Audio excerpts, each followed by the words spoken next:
My name is Alan Harrington. I'm the former president of the Burlington Historical Society and also a volunteer at the Freeman Station.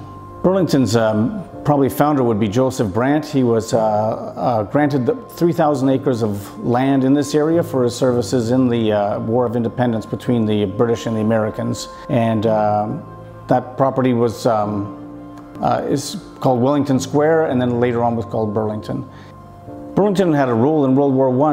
1 week after the war was declared, 38 soldiers massed in Burlington and marched to this very train station and were shipped off to Europe. Again, in World War II, Burlington got the call to join the army or join the war effort. Burlington had a very strong role in the war effort. So the history of Burlington again picks up in about 1939 when the QEW was built. It was the first lit highway, and it was the first highway that was built between two cities in the world, a paved highway from Toronto to Burlington. It brought in a lot of people that came through the area and on the way through the Golden Horseshoe. Our main street in town would be Brandt Street, and you find the Queen's Head Hotel there. That hotel has been there since the 1850s. It was built by the Zimmerman family. It was originally made of wood, and then it was actually bricked over after that. That hotel or inn still stands to this day, and I understand the beer there is served very cold. There was a Brandt Hotel there originally, and it was a convalescent home for soldiers who returned after the war. Eventually that hotel was demolished and a new building was built called the Brandt Inn.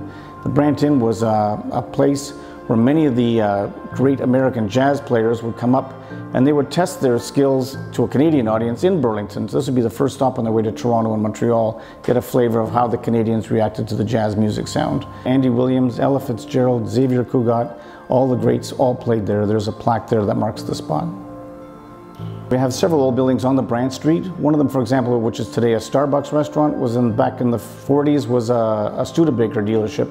Studebakers were made in the city of Hamilton, and Studebaker wanted to expand its facilities into the town of Burlington, but unfortunately they went out of business in 1966.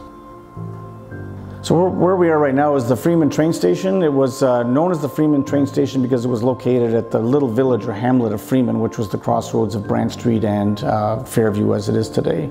It was officially called the Burlington Junction, built in the 1850s originally as part of the Grand Trunk Railway. And the original train station burned down. A new train station was built in 1906, which was the one that is here today. So if you want to visit our major historical sites, number one would probably be the Freeman Station, which is a building built in 1906, the original train station. Under construction right now is the Brandt Museum, which will be built and completed in 2019, and it will tell the story of Joseph Brandt and the history of Burlington. We also have the Ireland House, which is run by the Museums of Burlington, and it's on Guelph Line. It tells the story of the Ireland family who lived here for several generations, and when they died, they left all their artifacts in the building itself, and you can visit that and see all the whole history of the family.